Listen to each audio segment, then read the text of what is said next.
ಅನುಗ್ರಹ ಮಾಡ್ತಾನೆ. ನಮಗೆ ಅರ್ಥ ಕೊಡುವುದಿಲ್ಲ. ಅದು ಎಷ್ಟು ಸುಂದರವಾಗಿ ಅಲ್ಲಿ ತಿಳಿಸಿದ್ದಾರೆ ಅಂತಂದ್ರೆ, ಅಸಕತ್ ಪ್ರಸಾದ ಸುಮುಖೋದಸೀಯ ವರಿಪಸ್ಯೈವ ವನಜಾಕಲೋಚನ ಕರುಣಾ ರಸಾರ್ಧಿತ ಕಟಾಕ್ಷ ವೀಕ್ಷಣೈರನು ಮಾದರಾದನುಜಿಗೃಕ್ಷತಿ ಸ್ಫುಟಂ. ಮಹಾಸ್ವಾಮಿಗಳು ರಾಮದೇವರ ದರ್ಶನವನ್ನು ಮಾಡ್ತಾ ಇದ್ರೆ ನಾವು ಕಾಣಬಹುದು, ಈಗಲೇ ಅದನ್ನು ಕಾಣಬಹುದು. ನಮಗೆ ಅದೇನೋ ಕೈಯಲ್ಲಿ ಜಡವಾದ ಪ್ರತಿಮೆ ಅಂತ ಅನಿಸ್ತದೆ. ಆದರೆ ನನ್ನನ್ನ ನಿರಂತರವಾಗಿ ಇಷ್ಟು ಭಕ್ತಿಯಿಂದ ಪೂಜೆ ಮಾಡ್ತಾ ಇದ್ದೀಯಲ್ಲ ಅಂತ ಹೇಳಿ ಅರಳಿದ ಕಣ್ಣುಗಳಿಂದ ಭಗವಂತ ನೋಡ್ತಾ ಅವರನ್ನ ಅನುಗ್ರಹ ಮಾಡ್ತಾ ಇದ್ದಂತೆ ಆ ಪ್ರತಿಮೆಗಳು ತೋರ್ತವಂತೆ. ಅನುಗ್ರಹ ಮಾಡ್ತಾನಂತೆ ಪರಮಾತ್ಮ. ಸುಂದರಾಂಗ ಪಟಲ ಪ್ರತಿಮಾಸ್ತ ನಂದಿತಾ ನಿರುಪಮಾರಹಣತಸ್ಯ ಮಂದಹಾಸ ವದನೇನ ವದಂತ್ಯ ತಂ ದಯ ಪರವಶಾಯುವರೇಜು. ಎಲ್ಲ ಪ್ರತಿಮೆಗಳ ಅಂತರ್ಯಾಮಿಯಾದ ಪರಮಾತ್ಮ ಮಂದಹಾಸ ಮಾಡ್ತಾನಂತೆ. ಅದು ನಮಗೆ ಗೊತ್ತಾಗ್ತದೋ ಇಲ್ವೋ, ಆದರೆ ಮಹಾಸ್ವಾಮಿಗಳಿಗೆ ಮಾತ್ರ ಅದು ಗೊತ್ತಾಗ. ಅಂಥ ಸುಂದರವಾದ ಪ್ರತಿಮೆಗಳು. ಮೂಲರಾಮ ಇರಬಹುದು, ಮೂಲ ಸೀತಾದೇವಿ ಇರಬಹುದು, ದಿಗ್ವಿಜಯರಾಮ ಇರಬಹುದು. ಅಂಥ ಅದ್ಭುತವಾದ ಪ್ರತಿಮೆಗಳು. ಅನುಗ್ರಹ ಮಾಡುವಂತೆ ಮಂದಹಾಸವನ್ನ ದೇವರು ಬೀರ್ತಾನಂತೆ ಅನ್ನೋದಕ್ಕಾಗಿ ಬಹಳ ಹೊತ್ತು ಅವುಗಳನ್ನು ಹಾಗೆ ಹೇಳ್ಕೊಂಡಿರ್ತಾರೆ. ಯಾರಿಗೆ ನಮಗೆಲ್ಲ ಆಗ್ತದೆ ಇಲ್ಲ, ಯಾಕೆ ನಮಗೇನು ಪ್ರತಿಕ್ರಿಯೆ ಇಲ್ಲ, ಸ್ಪಂದನೆ ಇಲ್ಲ. ನಮಗೆ ದೇವರ ಸ್ಪಂದನೆ ನಮ್ಮಲ್ಲಿಲ್ಲ, ನಮ್ಮ ಸ್ಪಂದನೆ ದೇವರ ಬಗ್ಗೆ ಇಲ್ಲ. ಆದರೆ ಅಲ್ಲಿ ಹಾಗಲ್ಲ. ಇವರಲ್ಲಿ ಭಕ್ತಿ ಇದೆ, ದೇವರಲ್ಲಿ ಅನುಗ್ರಹ ಇದೆ. ಅನುಗ್ರಹದಿಂದ ಭಗವಂತ ನೋಡ್ತಾ ಇರಬೇಕಾದ್ರೆ ಆ ಪ್ರತಿಮೆಗಳನ್ನು ಭುಜಿಂಗಿಸಬೇಕು ಅಂತ ಅನ್ನೋ ಭಾವನೆ ಅವರಿಗೆ ಬರೋದಿಲ್ಲ. ಅಷ್ಟು ಅನುಗ್ರಹದಿಂದ ಆ ಪ್ರತಿಮೆಗಳ ಅಂತರ್ಯಾಮಿಯಾದ ಪರಮಾತ್ಮ ಅನುಗ್ರಹ ಮಾಡ್ತಾ ಇದ್ದಾರೆ ಅಂತ ಅನ್ನೋದನ್ನ ತುಂಬಾ ಸುಂದರವಾಗಿ ಇಲ್ಲಿ ತಿಳಿಸ್ತಾರೆ. ಎಲ್ಲ ಹೇಳಲೇಬೇಕು ಅಂತ ಅನಿಸ್ತದೆ ಇವತ್ತು. ಇದೊಂದಾದ್ರೂ ಪರವಾಗಿಲ್ಲ, ಮಠದ ಆ ಪ್ರತಿಮೆಗಳ ಬಗ್ಗೆಯೂ ನಾವು ತಿಳಿದಿದ್ದೇವೆ. ಹೀಗಾಗಿ ಅದರ ಬಗ್ಗೆ ನಾನು ಹೆಚ್ಚಿನ ವಿವರಣೆ ಮಾಡೋದಿಲ್ಲ. ಇದೊಂದು ಇಲ್ಲಿಯೇ ವಿಜಯಪುರದಲ್ಲಿ ನಡೆದ ಘಟನೆ ಮತ್ತೊಂದು. ಇದು ನೋಡಿದಾಗಂತೂ ನೀವು ವಿಶ್ವಾಸ ಇರ್ತೀರೋ ಬಿಡ್ತೀರೋ ಗೊತ್ತಿಲ್ಲ. ಈ ಶ್ಲೋಕ ನೋಡಿದಾಗ ನನಗೆ ಇಡೀ ರಾತ್ರಿ ನಿದ್ದೆ ಬಂದಿಲ್ಲ. ಬೆಳಿಗ್ಗೆ 3:30-4 ಗಂಟೆಗೆ ನಿದ್ದೆ ಬಂದಿದೆ. ಅಲ್ಲಿ ತನಕ ಅದೇ ತಲೆಯಲ್ಲಿ, ಅದೇ ಮನಸ್ಸಿನಲ್ಲಿ ಸುಳಿತಾ ಇದೆ. ಅದೇ ವಿಚಾರ, ಅದೇ ಶ್ಲೋಕ ಮನಸ್ಸಿನಲ್ಲಿ ಕಲಿಯಲಿ. ಕಾವ್ಯಗಳನ್ನು ಓದಿದಾಗ ಎಷ್ಟು ಅದ್ಭುತವಾದ ಭಾವನೆ ನಮ್ಮಲ್ಲಿ ಬರ್ತದೆ. ತುಂಬಾ ಅದ್ಭುತವಾದ ಭಾವನೆ ಬರ್ತದೆ. ಶ್ರೀಪಾದಂಗಳವರು, ಸತ್ಯಾಭಿನವ ತೀರ್ಥ ಶ್ರೀಪಾದಂಗಳವರು ರಾಯಸವನ್ನು ಕಳಿಸ್ತಾರಂತೆ. ರಾಯಸವನ್ನು ಕಳಿಸಿದಾಗ ಪ್ರಹಿತಾಂ ಯತಿರಾಜ ಪತ್ರಿಕಾಂ ತಮಿಮಾಯಾತಮ ಪೂಜೆಯನ್ ಭೃಶಂ ಅಭಿಗಮ್ಯ ಗಜಾದಿ ವೈಭವೈ ಪ್ರಭವೋನಂತ ಮುಖ ವಿಭೂತಯ. ವಿಜಯಪುರದ ರಾಜ ಅನಂತ ಸಾಬಾಜಿ ಅಂತನ್ನೋ ರಾಜ, ಆ ರಾಜನಿಗೆ ನಿಮ್ಮ ಊರಿಗೆ ಬರ್ತೇವೆ ನಾವು ಸಂಸ್ಥಾನ ಸಮೇತವಾಗಿ ಅಂತನ್ನೋ ರಾಯಸವನ್ನು ಕಳಿಸ್ತಾನೆ ಬ್ರಾಹ್ಮಣನ ಕಡೆಯಿಂದ. ರಾಯಸ ಬರ್ತಾ ಇದೆ ಅಂತ ತಿಳಿದು ಆ ರಾಜ ವಿಭೂತಿ, ಆ ಅನಂತ ಸಾಬಾಜಿ ರಾಜ ಗಜಾಳಿ ವೈಭವವನ್ನು ತೆಗೆದುಕೊಂಡು ಹೋಗ್ತಾನಂತೆ. ಅಲ್ಲಿಯ ತನಕ, ಎಲ್ಲಿಯ ತನಕ? ಊರಿನ ಹೊರಗಿನ ತನಕ ಹೋಗ್ತಾನಂತೆ. ತಮಿಮಾಯಾತಂ, ಒಂದು ಆ ರಾಯಸ ಪತ್ರದಂತೆ ಅವರೇ ಬರ್ತಾ ಇದ್ದಾರೆ ಅಂತ ಅನ್ನೋ ಭಾವನೆ ಇದೆ. ರಾಯಸ ಪತ್ರಕ್ಕಿರುವ ವೈಭವ ನೋಡಿ. ಇದು ರಾಯಸ ಪತ್ರಕ್ಕೆ ಇಂಥ ಭಕ್ತಿಯನ್ನ, ಆದರವನ್ನು, ಗೌರವವನ್ನು, ಮೆರವಣಿಗೆಯನ್ನ ಮಾಡಿದರೆ ಆ ಯತಿಗಳು ಬಂದರೆ ಎಂಥ ವೈಭವ, ಎಂಥ ಮೆರವಣಿಗೆಯನ್ನ ಮಾಡಿದ್ರು ನಾವು ಆಲೋಚನೆ ಮಾಡುವುದಲ್ಲ. ರಹಿತಾಂ ಯತಿರಾಜ ಪತ್ರಿಕಾಂ ತಮಿಮಾಯಾತಮ ಪೂಜೆಯನ್ ಭೃಶಂ ಅಭಿಗಮ್ಯ ಗಜಾದಿ ವೈಭವೈ. ಆನೆ ಮೊದಲಾದ ವೈಭವಗಳಿಂದ ಹೋಗಿ ಆ ಆನೆಯ ಮೇಲೆ ಅಂಬಾರಿ ಹಾಕಿ ಆ ಅಂಬಾರಿಯ ಮೇಲೆ ಆ ರಾಯಸವನ್ನಿಟ್ಟು ತರ್ತಾನೆ. ಏನ್ ರಾಯಸದ ಪೂಜೆ, ಏನ್ ರಾಯಸದ ಬಗ್ಗೆ ಇರುವ ಆ ವೈಭವ, ಅವರೇ ನಮ್ಮ ಆ ರಾಯಸವೇ ಅವರು, ಅವರ ಪ್ರತಿಮೆ, ಅವರ ಪ್ರತಿನಿಧಿ ಅಂತ ಹೇಳಿ ರಾಯಸಕ್ಕೆ ಅಂತ ಅದ್ಭುತವಾದ ಗೌರವವನ್ನ ನೀಡಿದ್ದಿದೆ ಶ್ರೀಮಠದಿಂದ. ಶ್ರೀಪಾದಂಗಳವರು ಕಳುಹಿಸಿದ ರಾಯಸದ ವೈಭವ ಹೇಳಿದೆಲ್ಲ. ಇಂಥ ವೈಭವಗಳನ್ನ ನಾನು ಸುಮಾರು ಒಂದು 40-50 ಮಾಡಿಕೊಂಡಿದ್ದೇನೆ, ಹೇಳಿಕ್ಕಾಗ್ತಾ ಇಲ್ಲ. ಶ್ರೀಮಠದಲ್ಲಿ ಮಂತ್ರಾಕ್ಷತ ಆಗಿರುವ ಅದನ್ನು ನಾನು ಹೇಳಬೇಕಾ? ನೀವೆಲ್ಲರೂ ಪ್ರತ್ಯೇಕವಾಗಿ ಬಂದರೆ 1 ಗಂಟೆ 2 ಗಂಟೆ ನೀವೇ ಹೇಳ್ತೀರಿ. ನಾನೇನು ಹೇಳಬೇಕು? ಹೇಳೋ ಕಾರಣ ಇಲ್ಲ. ಆದರೆ ಕಾವ್ಯದಲ್ಲಿ ಬಂದಿದೆ ಅಂತ ಹೇಳ್ತೇನೆ ಅಷ್ಟೇ, ನನಗೇನು ಹೇಳಿಕೆ ಇಲ್ಲ. ಮಂತ್ರಿತಾಕ್ಷತವರಾನ್ ಸಯಗಾದ ತತ್ರ ಪೂಜ್ಯಚರಣ ಸುಜನೇಭ್ಯ ನಂದಯನ್ ಅಖಿಲ ಕಾನಿಕ ಹೇತೂನ್ ಅಷ್ಟಕಾರ್ಧ ಘಟಿಕಾ ಸಮಭೂವನ್ ಪರಮಾನಥ ಮಂತ್ರಿತಾಕ್ಷತಾನ್ ಪುರುಷಾರ್ಥೋಕ್ಷತರೇವ ತೇ ಭವೆ ಇತಿ ಸೂಚಯಿತುಂ ಧ್ರುವಂ ದದೌ ಪ್ರಭವೆ ಅನಂತ ಪದಾಯ ಭಿಕ್ಷುಗ. ಮಂತ್ರಾಕ್ಷತೆಯ ಮಹಿಮೆಯನ್ನು ಮಾರ್ಕಂಡೇಯ ಸ್ಮೃತಿಯಲ್ಲಿ ಹೇಳಿದ್ದಾರೆ. ಅದೇ ತರಹದ ಮಾತುಗಳು ಇಲ್ಲಿ ಬಂದಿವೆ. ಆ ಶ್ಲೋಕ ನನಗೆ ನೆನಪಿಲ್ಲ, ನನಗೆ ಚಿಂತೆ ಇಲ್ಲ. ಆದರೆ ಮಂತ್ರಾಕ್ಷತೆ ಕೊಡ್ತಾ ಇರಬೇಕಾದ್ರೆ ಕೆಲವು ಜನ ಸುತ್ತಮುತ್ತ ನೋಡಿ ಯಾಕೆ ಅಕ್ಕಿಯನ್ನು ಇವರು ವೇಸ್ಟ್ ಮಾಡ್ತಾ ಇದ್ದಾರೆ, ವ್ಯರ್ಥ ಮಾಡ್ತಾ ಇದ್ದಾರೆ. ಒಂದು 10-6 ಜನರ ಹೊಟ್ಟೆ ತುಂಬುತ್ತದಲ್ಲ ಈ ಅಕ್ಕಿಯಿಂದ. 10 ಜನ ಅಲ್ಲ, ಮಠದಲ್ಲಿಯೇ ಮಂತ್ರಾಕ್ಷತೆಯಿಂದ ನೂರಾರು ಸಾವಿರಾರು ಜನರ ಹೊಟ್ಟೆ ತುಂಬುತ್ತದೆ. ಅಷ್ಟು ಭಕ್ತರ ಜನಜಂಗುಳಿ ಆ ಮಂತ್ರಾಕ್ಷತೆಗೆ ಕಳ್ತಾ ಇರ್ತಾರೆ. ಯಾಕೆ ಅದನ್ನ ಅಷ್ಟು ವ್ಯರ್ಥ ಮಾಡ್ತಾರೆ, ಫೋನ್ ಮಾಡ್ತಾರೆ ಅಂತ ಅನ್ನುವವರಿದ್ದಾರೆ. ಅಂಥವರಿಗೆಲ್ಲ ಒಂದು ಚಾಟಿ ಏಟು ಹಾಕುವ ಹಾಗೆ ಇಲ್ಲಿ ಹೇಳ್ತಾರೆ, ಮಂತ್ರಿತಾಕ್ಷಿತವರ ಸಯದ. ನೋಡ್ತಾ ಇದ್ದೀವಿ, ಅದು ನೋಡಿದ್ರೆ ಸಾಕು, ನಮಗೆ ಮಂತ್ರಾಕ್ಷತೆ ಬೇಕಾಗಿಲ್ಲ. ನನಗೆ ಹೇಗೆ ಕಷ್ಟ ಇದೆ. ಕಣ್ಣು ಮುಚ್ಚುತ್ತಾರೆ, ಗುರುಗಳನ್ನ ಉಪಾಸ್ಯ ಮೂರ್ತಿಗಳನ್ನ ಸ್ಮರಣೆ ಮಾಡ್ತಾರೆ. ಏನ್ ಮಂತ್ರ ಅಂತಾರೆ ಗೊತ್ತಿಲ್ಲ, ಆ ಮಂತ್ರದಿಂದ ಅಭಿಮಂತ್ರಣೆ ಮಾಡಿ ಆ ಮಂತ್ರಾಕ್ಷತೆಯನ್ನು ನಾವು ಕೊಡ್ತಾರೆ. ಇದು ನಮಗೆ ಚಿತ್ರ ಸಿಕ್ಕಿರಲಿಲ್ಲ, ಆದರೆ ಎಂಥ ಅದ್ಭುತವಾದ ಚಿತ್ರ ನಮಗೆಲ್ಲ ನೋಡುವುದಕ್ಕಾಗಿ ಸಿಕ್ತು ನೋಡಿ. ಕೊನೆ ಸಂದರ್ಭದಲ್ಲಿ ಈ ಚಿತ್ರವನ್ನು ನಮಗೆ ನನ್ನ ಮಿತ್ರರು ಕಳಿಸಿದರು. ಮಂತ್ರಿತಾಕ್ಷಿತವರಾನ ಸಯದಾದ ತತ್ರ ಪೂಜ್ಯ ಚರಣ ಸುಜನೇಭ್ಯ. ಆ ಮಂತ್ರಾಕ್ಷತೆಯನ್ನು ಪಡೆದ ಮೇಲೆ ಎಷ್ಟು ಜನರಿಗೆ ಎಷ್ಟಾನಂದವೋ. ಮಂತ್ರಾಕ್ಷತೆಗಾಗಿ ಬರುವ ಜನರನ್ನ ಒಂದ್ಸಲ ನೋಡ್ರಿ ನೀವು. ಮಂತ್ರಾಕ್ಷತೆಯನ್ನು ತೆಗೆದುಕೊಂಡು ಹೋಗಬೇಕಾದ್ರೆ ಒಂದ್ಸಲ ನೋಡಿ. ಮಠದಲ್ಲಿ ಅಧ್ಯಯನ ಮಾಡಬೇಕಾದ ವಿಷಯಗಳು ಬಹಳ ಇವೆ. ಬರೀ ಅಧ್ಯಯನ ಅಲ್ಲ, ಒಂದು PhD ಒಂದು ಪ್ರಬಂಧವನ್ನೇ ಬರೆಯಬಹುದು. ಮಠದಲ್ಲಿಯೇ ಮಂತ್ರಾಕ್ಷತೆಯ ವೈಭವ. ಯಾವ ಯಾವ ಜನರ ಮುಖ ಹೇಗೆ ಇದೆ, ಫೇಸ್ ರೀಡಿಂಗ್ ನೀವು ಯಾರಾದರೂ ಕಲ್ತಿದ್ರೆ ಕಲೀಲಿಕ್ಕೆ ಆಗೋದಿಲ್ಲ ಅದು. ಆದರೆ ಅವರು ಯಾವ ಯಾವ ಭಾವನೆಗಳಿಂದ ಎಷ್ಟೆಷ್ಟು ದುಃಖದಿಂದ ಬರ್ತಾ ಇರ್ತಾರೆ. ಸ್ವಾಮಿಗಳು ಹೀಗೆ ಕೈ ಮಾಡಿ ಏನೋ ಚಿಂತೆ ಬೇಡ, ಎಲ್ಲ ಒಳ್ಳೆಯದಾಗ್ತದೆ, ಮಂತ್ರಾಕ್ಷತೆಯನ್ನು ಕೊಡುತ್ತಾರೆ. ಮುಗದೇ ಹೋಯಿತು ಅವನ ಮುಖದಲ್ಲಿ ಆನಂದವೋ ಆನಂದ, ಆನಂದವೋ ಆನಂದ. ನನ್ನದೇ ಒಂದು ಘಟನೆಯನ್ನು ಹೇಳಿ ನಾನು ಮುಕ್ತಾಯ ಮಾಡ್ತೇನೆ.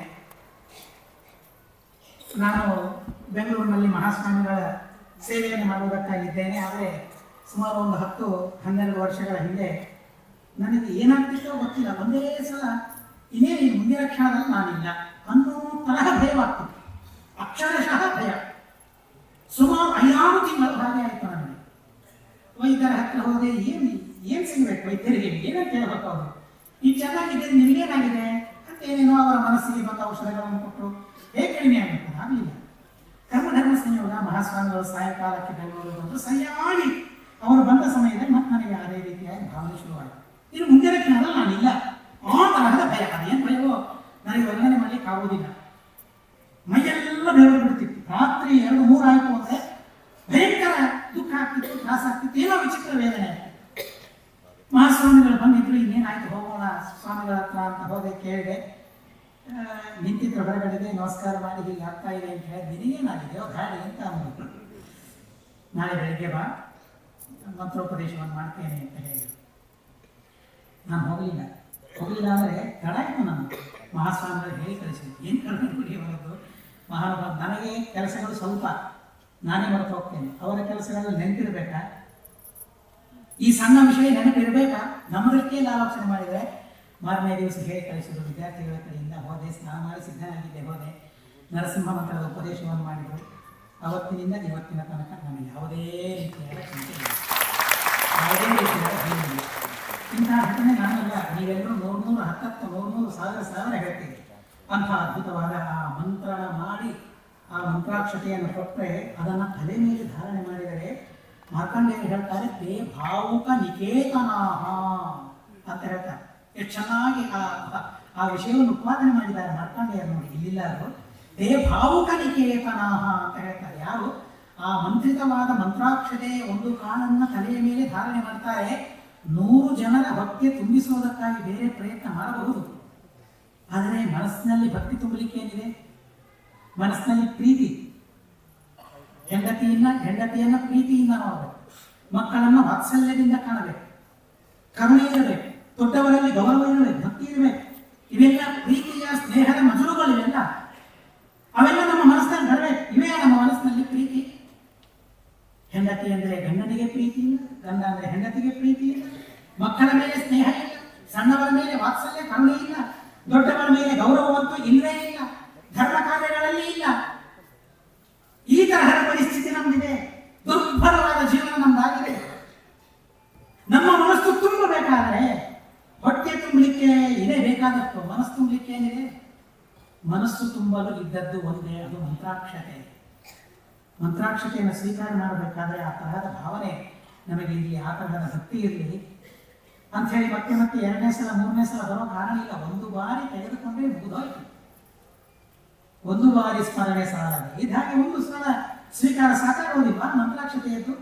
ಎಲ್ಲ ತರಹದ ದುಃಖಗಳು ದೂರವಾಗ್ತದೆ, ಎಲ್ಲ ತರಹದ ಪಾಪಗಳು ದೂರವಾಗ್ತದೆ, ಎಲ್ಲ ತರಹದ ಅಸಮಾಧಾನಗಳು ದೂರವಾಗ್ತದೆ.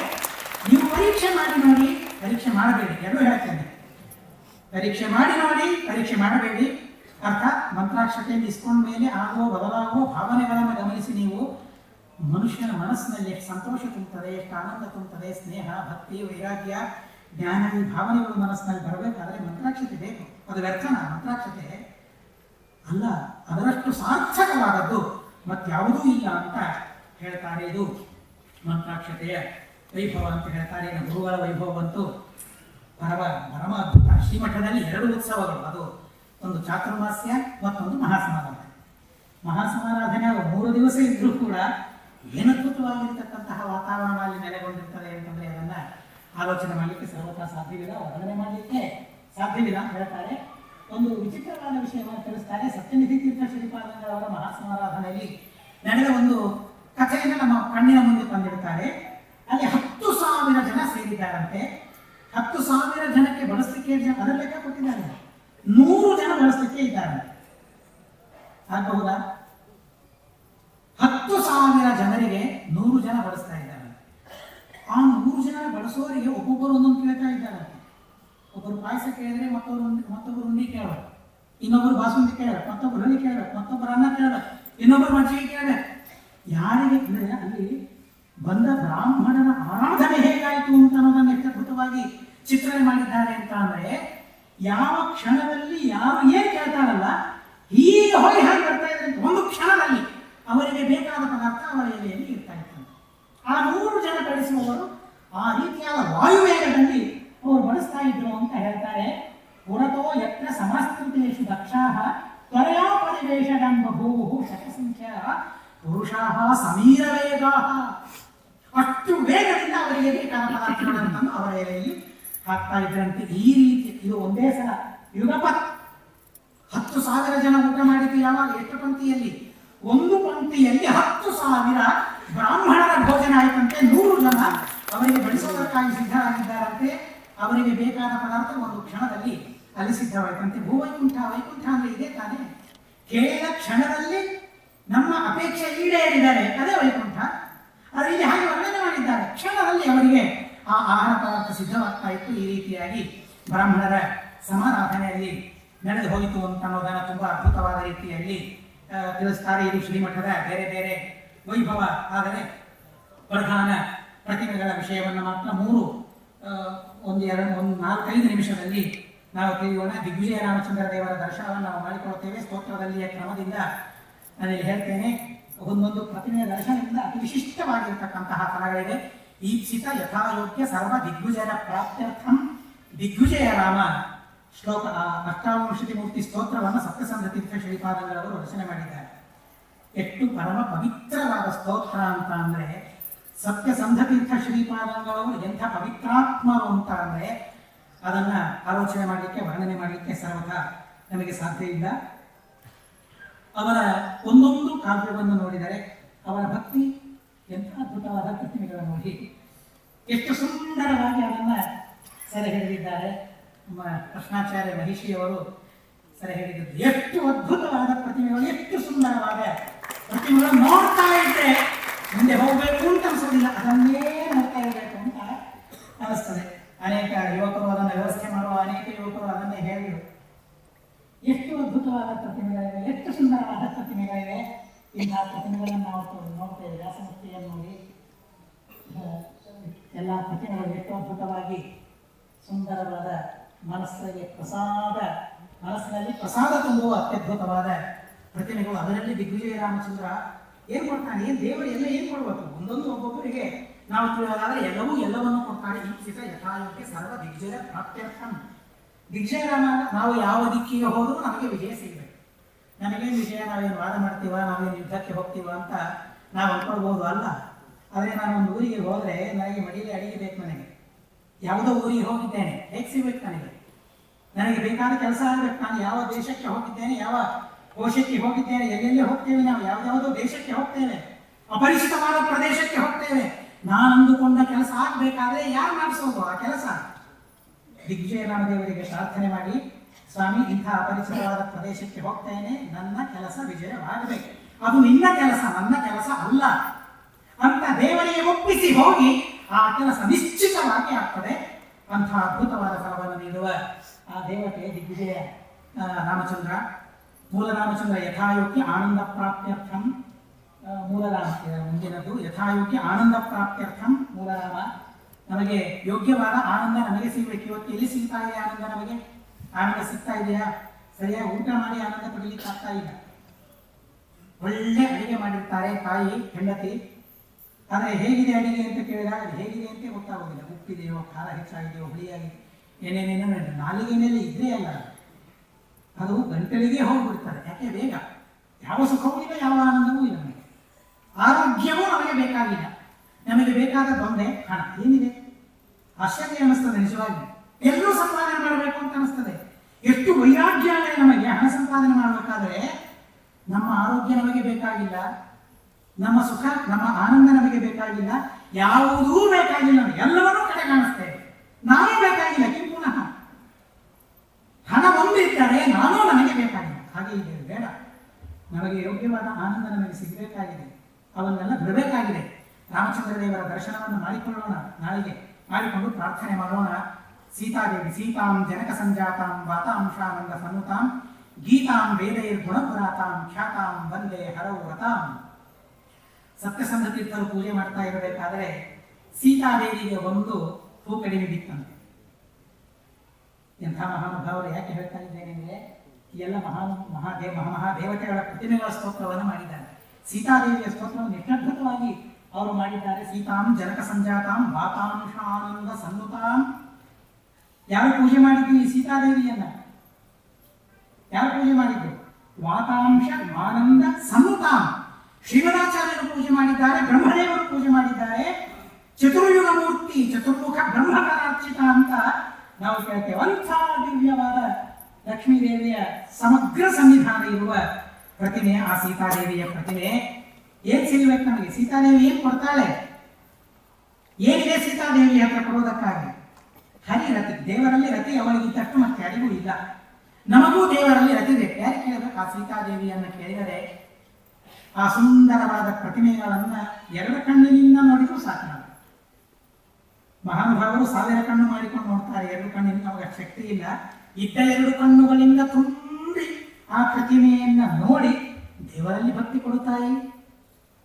ಕವಳ ತಾಯಿ, ಕವಳ ಅಮ್ಮ ಕೇಳಬೇಕಲ್ಲ. ಆ ಲಕ್ಷ್ಮೀದೇವಿಗೆ ಕವಳ ತುತ್ತು ಕೊಡು. ಏನು ತುತ್ತು ಕೊಡು? ಹರಿರತಿ. ಆ ಭಗವಂತನಲ್ಲಿ ಆಸಕ್ತಿಯನ್ನು ಒಂಚೂರು ಕೊಡು. ನನ್ನ ಹತ್ರ ಏನೂ ಇಲ್ಲ, ಅದು ಶೂನ್ಯ ಆಗಿಬಿಟ್ಟಿದ್ದೇನೆ, ಅದೊಂದು ಕೊಡು ಅಂತ ಕೇಳಬೇಕು ಅಂತ ಹೇಳ್ತಾರೆ. ಹೀಗೆ ಎಲ್ಲ ಪ್ರತಿಮೆಗಳ ಅತ್ಯದ್ಭುತವಾದ ಮಹಿಮೆ ಇದೆ. ವಂಶರಾಮಚಂದ್ರ ದೇವರು ಮತ್ತು ಪ್ರಸನ್ನ ವಿಠಲ, ಅದು ಮಾಧವ ತೀರ್ಥರಿಗೆ ಮತ್ತು ಅಕ್ಷೋಭ್ಯ ತೀರ್ಥರಿಗೆ ಒಲಿದ ಪ್ರತಿಮೆಗಳು. ಅಕ್ಷೋಭ್ಯ ತೀರ್ಥರ ಕಾಲದಲ್ಲಿ ಒಂದು ವಿಚಿತ್ರವಾದ ಘಟನೆ ಆಯಿತು. ಸ್ನಾನ ಮಾಡಿದ್ದಾರೆ ಅಕ್ಷೋಭ್ಯ ತೀರ್ಥರು, ಜಪ ಮಾಡುವುದಕ್ಕಾಗಿ ಕೂತಿದ್ದಾರೆ. ಆ ಸಂದರ್ಭದಲ್ಲಿ ವಂಶನಾಮ ಮತ್ತು ವಿಠಲನ ಪ್ರತಿಮೆಗಳನ್ನ ಎಲ್ಲಿಡಬೇಕು ಅಂತ ಅವರಿಗೆ ಮನಸ್ಸಿನಲ್ಲಿ ಚಿಂತೆಯಾಗಿದೆ. ಆ ಸಂದರ್ಭದಲ್ಲಿ ಶ್ರೀಮದಾಚಾರ್ಯರು ಬಂದಂತೆ. ಎಂಥ ದಿವ್ಯವಾದ ಕಥೆಯನ್ನು ಕಾವ್ಯಗಳಲ್ಲಿ ಹೇಳ್ತಾರೆ, ಎಂಥ ಅದ್ಭುತವಾದ ಇತಿಹಾಸವನ್ನ ಕಾವ್ಯದಲ್ಲಿ ನನಗೆ ತಿಳಿಸ್ತಾರೆ. ಆ ಕ್ಷಣದಲ್ಲಿ ಶ್ರೀಮದಾಚಾರ್ಯರು ಬಂದಂತೆ. ಶ್ರೀಮದಾಚಾರ್ಯರು ಬಂದು ಎಲ್ಲ ಪ್ರತಿಮೆಗಳನ್ನು ತೆಗೆದು ಕ್ರಮವಾಗಿ ಎಲ್ಲ ಪ್ರತಿಮೆಗಳನ್ನಿಟ್ಟು ಕೆಳಗಡೆಗೆ ವಂಶರಾಮ ಪ್ರಸನ್ನ ವಿಠಲ ದೇವರನ್ನಿಟ್ಟು ದೇವರ ಪೂಜೆಯನ್ನ ಮಾಡಿ ದೇವತೆಗಳನ್ನ ಭುಜಂಗಿಸಿ ಆಮೇಲೆ ತಾವು ತೀರ್ಥ ತೆಗೆದುಕೊಂಡು ಅಕ್ಷೋಭ್ಯ ತೀರ್ಥರಿಗೆ ತೀರ್ಥವನ್ನು ಕೊಟ್ಟು ಅಲ್ಲಿರುವ ಸದ್ಭಕ್ತರಿಗೆಲ್ಲ ತೀರ್ಥವನ್ನು ಕೊಡ್ತಾರಂತೆ, ಕಣ್ಮರೆಯಾಗಿತ್ತು. ಹೀಗಾಗಿ ಶ್ರೀಮನ್ ಮಧ್ವಾಚಾರ್ಯ ಕರಾರ್ಚಿತ ಅಂತ ಆ ಪ್ರತಿಮೆಗಳಿಗೆ ಹೇಳ್ತಾರೆ. ಅಕ್ಷೋಭ್ಯ ತೀರ್ಥರ ಮೇಲೆ ಎಂಥ ಅನುಗ್ರಹವನ್ನು ಮಾಡಿದ್ರು ನೋಡಿ. ಯಾವಾಗಲೂ ಹೋಗ್ಬಿಟ್ಟಿದ್ದಾರೆ, ಗುರುಗಳ ಹತ್ರ ಹೋಗಿದ್ದಾರೆ. ಒಂದು ರೂಪದಿಂದ ಬಂದು ನಮ್ಮ ಶಿಷ್ಯರಿಗೆ, ನಮ್ಮ ಶಿಷ್ಯರು ಏನು ಸಾಕ್ಷಾತ್ ಶಿಷ್ಯ ಎತ್ತು, ಆ ಎತ್ತು ಮುಂದೆ ಬರೋದಿದೆ, ಎತ್ತುವುದಕ್ಕಾಗಿ ಶ್ರೀಮದಾಚಾರ್ಯರ ಸಿದ್ಧಾಂತವನ್ನು ಎತ್ತುವುದಕ್ಕಾಗಿ ಏನಾಗಬೇಕು? ಎತ್ತು ಆಗಬೇಕು. ಎತ್ತಾಗಿ ಅದೊಂದು ವಿಚಿತ್ರವಾದ ಘಟನೆ ಒಂದು ಇತಿಹಾಸದಲ್ಲಿದೆ, ಒಂದು ಕಾವ್ಯದಲ್ಲಿದೆ. ಎತ್ತೆಲ್ಲಿ ಹೋಯ್ತು ಅಂತ ಕೆಲವರು ಪ್ರಶ್ನೆ. ಎಲ್ಲಾಯ್ತು, ಶ್ರೀಮದಾಚಾರ್ಯ ಬದಲಿಗೆ ಹೋಗೋದು, ಇವರೆಲ್ಲ ಸಂಸ್ಥಾ, ಎತ್ತೆಲ್ಲಿ ಹೋಯ್ತು ಅಂತ ಚಿಂತೆ. ಆದರೆ ಜೈಂದ್ರೋದಯ ಅಂತ ನಾವು ಕಾವ್ಯದಲ್ಲಿ ತಿಳಿಸ್ತಾರೆ, ಬಹಳ ವಿಚಿತ್ರವಾದ ಘಟನೆ ತಿಳಿಸ್ತಾರೆ. ಆ ಎತ್ತು ಸರ್ವಮೂಲಗಳನ್ನ ತನ್ನ ಮೇಲೆ ಹೊತ್ತುಕೊಂಡು ಶ್ರೀಮದಾಚಾರ್ಯರ ಜೊತೆಗೆ ಬದಲಿಗೆ ಹೋಯಿತು ಅಂತನೋ ಅತ್ಯಪರೂಪವಾದ ದಾಖಲೆಯನ್ನು ಜೈಂದ್ರೋದಯಲ್ಲಿ ತಿಳಿಸ್ತಾರೆ. ಅಂಥ ಎತ್ತು ಟೀಕಾಕೃತ್ಪಾದರಾಗಿ ಅಕ್ಷೋಭ್ಯತೀರ್ಥರ ಶಿಷ್ಯರಾಗಿ ಬರ್ತಾರೆ ಅನ್ನೋದಕ್ಕಾಗಿ ಆ ಮಹಾನುಭಾವರ ಮೇಲೆ ಕರುಣೆಗಾಗಿ ಅಕ್ಷೋಭ್ಯತೀರ್ಥನ ಮೇಲಿನ ಕರುಣೆಯಿಂದ ಶ್ರೀಮದಾಚಾರ್ಯರು ಸಾಕ್ಷಾತ್ತಾಗಿ ಬಂದು ವಂಶನಾಮ ಪ್ರಸನ್ನ ವಿಠಲರನ್ನು ಪೂಜೆ ಮಾಡಿ, ಯಾಕೆಂದರೆ ಅನುಸಂಸ್ಥಾನಕ್ಕೆ ಈ ವಂಶನಾಮನನ್ನು ಕೊಟ್ಟು ಕಳಿಸ್ತಾರೆ. ಅದೇ ದಿಗ್ವಿಜಯ ರಾಮ ಅಂತ, ಅಂದರೆ ವಿಜಯವನ್ನ ಕೊಡ್ತದಂತೆ ಆ ಅನುಸಂಸ್ಥಾನಾಧಿಪತಿಗಳಿಗೆ ಅನ್ನೋದಕ್ಕಾಗಿ ಅದನ್ನು ಪೂಜೆ ಮಾಡಿ ಹೋದರು ಅಂತ ಅತ್ಯದ್ಭುತವಾದ ಇತಿಹಾಸಗಳನ್ನು ತಿಳಿಸ್ತಾರೆ. ಶ್ರೀಪಾದರಾಜರು ತೂಗಿರೋ ರಾಮನ, ತೂಗಿರೋ ವ್ಯಾಸನ, ತೂಗಿರೋ ವಿಠಲನ್ನ ಅಂತ ಹೇಳಿ ಶ್ರೀಮದಾಚಾರ್ಯರ ಕರಾಚಿತ ಈ 28 ಪ್ರತಿಮೆಗಳ ಸ್ತೋತ್ರವನ್ನು ಮಾಡ್ತಾರೆ. ಪುರಂದರದಾಸರು ಅತ್ಯದ್ಭುತವಾದ ವರ್ಣನೆಯನ್ನು ಮಾಡ್ತಾರೆ. ಪ್ರತಿನಿತ್ಯ ನೀವು ಹಾಡು ಕೇಳ್ತೀರಿ. ಮಧ್ವರಾಯರ ದೇವತಾರ್ಚನೆಯ ಪ್ರಸಿದ್ಧ ರಘುನಾಥರು ಪೂಜಿಸುವ ತುಂಬ ಅದ್ಭುತವಾದ ಹಾಡುಗಳು. ಹೀಗೆ ಮಹಾನುಭಾವರಿಂದ ಸ್ತುತರಾದ ಯತಿಗಳು, ಸ್ತುತವಾದ ಪ್ರತಿಮೆಗಳು, ಇವುಗಳನ್ನು ಈ ಪ್ರತಿಮೆಗಳ ಸ್ತುತಿಯನ್ನು ಸಪ್ತಸಂಘತೀರ್ಥ ಶ್ರೀಪಾದಂಗಳವರು ಮಾಡಿದ್ದಾರೆ. ಪ್ರತಿಯೊಬ್ಬರೂ 3 ಹೊತ್ತು ತಪ್ಪದೆ, ಬಹಳ ಶ್ಲೋಕಗಳಿಲ್ಲ. ನೀವು ಊಟ ಆದ್ಮೇಲೆ ಮಾಡಬಹುದು, ರಾತ್ರಿ ಮಾಡಬಹುದು, ಸ್ತ್ರೀಯರು ಮಾಡಬಹುದು, ಎಲ್ಲರೂ ಮಾಡಬಹುದು ಸ್ತೋತ್ರವನ್ನ. 3 ಹೊತ್ತು ತಪ್ಪದೆ ಆ ಪ್ರತಿಮೆಗಳ ಸ್ತೋತ್ರವನ್ನ ಮಾಡಿ ನೋಡಿ, ನಿಮ್ಮ ಜೀವನದಲ್ಲಿ ಏಳಿಗೆ ಎಷ್ಟು ನೇರಕ್ಕೆ ಹೋಗ್ತದೆ ಅಂತ ಅನ್ನೋದಕ್ಕೆ ನಾವೇ ಸಾಕ್ಷಿ ಆಗ್ತೇವೆ ಅಂತನೋ ಅಪರೂಪವಾದ ಈ ವಿಷಯವನ್ನು ತಿಳಿಸ್ತಾ, ಈ ವಿಷಯ ಹೇಳೋದಕ್ಕಾಗಿ ನನಗೆ ತಿಳಿಸಿದ ವಿದ್ಯಾಧೀಶಾಚಾರ್ಯರು, ನಿಜವಾಗಿ ಅವರ ಸ್ಮರಣೆಯನ್ನು ಇಲ್ಲಿ ಮಾಡಬೇಕು. ಎಲ್ಲಿ ನನಗೆ ನೆನಪಿಲ್ಲ, ಚಾತುರ್ಮಾಸದ ಸಂದರ್ಭ ದೇವರ ದರ್ಶನವನ್ನು ಮಾಡಿಕೊಂಡು ನಮ್ಮಷ್ಟಕ್ಕೆ ನಾವು ಬಂದು ನಮ್ಮ ರೂಮಲ್ಲಿ ಕುಳಿತುಕೊಂಡಿದ್ವಿ. ಕುಳಿತುಕೊಂಡಾಗ ವಿದ್ಯಾಧೀಶಾಚಾರ್ಯ ಬಂದು, ನಾನು ನಮ್ಮ ಮಿತ್ರರು ಜಯತೀರ್ಥಾಚಾರ್ಯ ಪುರಾಣಿಕ್ ಮತ್ತು ಶ್ರೀನಿವಾಸ ತೀರ್ಥಾಚಾರ್ಯ ಸಾಮಾನ್ಯ ಜೊತೆಗೆ ಇರೋದು ನಮ್ಮದು. ಹೀಗಾಗಿ ಒಂದು ಕಡೆಗೆ ಬಂದು ಕೂತ್ಕೊಂಡ್ಬಿಟ್ಟೆ. ಅಕಸ್ಮಿಕವಾಗಿ ಅಲ್ಲಿ ವಿದ್ಯಾಧೀಶಾಚಾರ್ಯ ಬಂದು, ಯಾಕೆ ಇಲ್ಲಿ ಕೂತಿದ್ದೀನಿ ಅಂತ. ದೇವರ ಪೂಜೆ ಶುರುವಾಗಿದೆ. ಇಲ್ಲ, ದರ್ಶನ ಮಾಡ್ಕೊಂಡು ಬಂದಿದ್ದೇವೆ. ಇಲ್ಲ, ಹಾಗೆಲ್ಲ ಅನ್ನಬಾರದು, ಹೋಗ್ಬೇಕಂತ ಕೂಡಬೇಕು ಅಂತಂದು. ಇಲ್ಲ, ಹಿರಿಯ ಪಂಡಿತರೆಲ್ಲ ಇದ್ದಾರೆ, ಕೂಡಲಿಕ್ಕೆ ಅವಕಾಶ ಇರೋದಿಲ್ಲ, ಸಂಕೋಚ ಆಗ್ತದೆ ಅಂತ ಹೇಳಿದಾಗ ಒಂದು ಮಾತು ಹೇಳಿದರೆ ಅವತ್ತು ನಮಗೆ, ಸಂಕೋಚ ಪಟ್ಕೊಳ್ಬೇಡ್ರಿ ಅಂತ ಹೇಳಿ ಮುಂದೆ ಹೋಗಿ ಕೂಡೋದಲ್ಲ, ನೀವೆಲ್ಲಿ ಕೂಡಬೇಕು ಅಂತ ನಾವೇನು ಹೇಳಬೇಕಾಗಿ ನಿಮಗೆ ಗೊತ್ತು ಎಲ್ಲಿ ಕೂಡಬೇಕು ಅಂತ. ಅಲ್ಲಿ ಹೋಗಿ ಕೂಡ್ರಿ, ನಿಮಗೆ ಯಾರೂ ಎಬ್ಬಿಸೋದಿಲ್ಲ. ಕೂಡಬೇಕು ನೀವು ಅಂತ ಆದೇಶದ ರೂಪದಲ್ಲಿ ಅವರು ಹೇಳಿ, ಅವತ್ತಿನಿಂದ ಇವತ್ತಿನ ತನಕ ಮಠ ಬಂದರೆ ನಾವು ಮುಂದೆ ಹೋಗಿ ಕೂಡ್ಲಿಕ್ಕೆ ಮನಸ್ಸು ಬಂದಿದೆ. ಅದೇನೋ ವಿಚಿತ್ರವಾಗಿ ಬಿಟ್ಟು ಬರ್ಲಿಕ್ಕೆ ಮನಸ್ಸಾಗೋದಿಲ್ಲ, ಯಾರು ಎಬ್ಸೋದಿಲ್ಲ. ಆದರೆ ಹೊರಗೆ ಅಲ್ಲಿಂದ ಎಲ್ಲಿಗೆ ಮನಸ್ಸಾಗೋದಿಲ್ಲ, ಅಷ್ಟು ದಿವ್ಯವಾದ ದರ್ಶನ ಆಗ್ತದೆ. ಹೀಗಾಗಿ ನಮ್ಮ ಮಿತ್ರರು, ಹಿರಿಯರು ಆದ ವಿದ್ವಾಂಸರಾದ ವಿದ್ಯಾಧೀಶಾಚಾರ್ಯರು ಈ ವಿಷಯವನ್ನು ಹೇಳಬೇಕು ಅಂತ ಆದೇಶ ಮಾಡಿದರು. ಮಹಾಸ್ವಾಮಿಗಳ ಆದೇಶ, ಶಶಿಧರಾಚಾರ್ಯರ ಅಪೇಕ್ಷೆ, ದಿವಂಗತರು ಭೀಮಾಚಾರ್ಯ ಹೇಳಿದರು. ನಮ್ಮ ವಿನಾಯಕ್ ದೇಸಾಯಿ ಅವರು 2-3 ಸಲ ದೂರವಾಣಿಯ ಮೂಲಕ ಸಂಪರ್ಕ ಮಾಡಿ ಇದನ್ನು ಹೇಳಬೇಕು, ಎಲ್ಲರಿಗೆ ತೋರಿಸ್ಬೇಕು ಅಂತ ಹೇಳಿದರು. PPTಯಲ್ಲಿ ಅದು ಹೇಗೆ ಮಾಡಬೇಕು ಅಂತ ನನಗೆ ಗೊತ್ತಿಲ್ಲ, ಇದು ಹೊಸದು. ಆದರೆ ನನಗೆ ಧೈರ್ಯ ಬಂದದ್ದು ಯಾಕೆ ಅಂದರೆ, ಈ ಒಂದು ಫೋಟೋ ಸಿಕ್ಕದ್ದಕ್ಕಾಗಿ ನನಗೆ ಧೈರ್ಯ ಇದೊಂದಲ್ಲ, ಎಲ್ಲವೂ ಹಾಗೇನೇ ಇದೆ. ಈ ಮನೆಗೆ ಇಂಥ ದಿವ್ಯ ಪ್ರತಿಮೆಗಳ ದರ್ಶನ ನಾವು ಮಾಡಿಕೊಳ್ತಾ ಮಹಾಸ್ವಾಮಿಗಳು ಈ ತರಹದ ಅನುಗ್ರಹವನ್ನು ನಿರಂತರ ಮಾಡ್ತಾ ಇದ್ದೀವಿ. ನಾವು ಇನ್ನೊಂದು ಹೆಚ್ಚಿನ ಕೆಲಸ ಮಾಡಬೇಕೇನೋ ಅಂತಂದರೆ, ನಾವು ಇರುವ ತನಕ ಶ್ರೀಮಠದ ಸೇವೆ ನಾವು ಮಾಡ್ತಾ ಇರಬೇಕು. ಹಾಗಾದರೆ ನಾವು ನಿತ್ಯ ಏನಾದರೂ ಒಂದು ಪಾರಾಯಣ, ಕೇವಲ ಒಂದು ನಮಗೆ ಸಂಬಂಧಪಟ್ಟದ್ದು, ನಿಮಗೆ ನನಗೆ ಬಿಟ್ಟದ್ದು ಶ್ರೀಮಠದ ಸೇವೆ ನಾವಿರುವ ತನಕ ಆಗಬೇಕು ಅನ್ನೋದಕ್ಕಾಗಿ ಅದನ್ನು ನಾವು ಸುಂದರಕಾಂಡವೋ, ಸಹಸ್ರನಾಮವೋ, ಅಥವಾ ಇನ್ನೂ ಸಣ್ಣವೋ, ಯಂತ್ರೋದ್ಧಾರಕ ಸ್ತೋತ್ರವೋ, ಯಾವುದೋ ಬೇಡ, ಅಷ್ಟಾವೃಷ್ಟಿಮೂರ್ತಿ ಸ್ತುತಿ, ಯಾವುದೋ ಒಂದು ಸ್ತೋತ್ರದ ಪಾರಾಯಣವನ್ನು ಮಾಡಿ ಶ್ರೀಮಠದ ಸೇವೆಯನ್ನು ಮಾಡುವ ಸೌಭಾಗ್ಯವನ್ನು ನಾವೆಲ್ಲ ಪಡೆಯೋಣ ಅಂತ ಹೇಳ್ತಾ, ಸಮಯ ಹೆಚ್ಚು ತೆಗೆದುಕೊಂಡದ್ದಕ್ಕಾಗಿ, ಬಹಳ ತೆಗೆದುಕೊಂಡದ್ದಕ್ಕಾಗಿ ಕ್ಷಮೆಯನ್ನು ಯಾಚನೆ ಮಾಡ್ತಾ, ಅಸ್ಮದ್ ಗುರುವಂತರ್ಗತ, ತಾತ್ವಿಕ ದೇವತಾಂತರ್ಗತ, ಭಾರತೀಯ ರಮಣ ಮುಖ್ಯ ಪ್ರಾಣಾಂತರ್ಗತ ಶ್ರೀಕೃಷ್ಣ ಅರ್ಪಣ.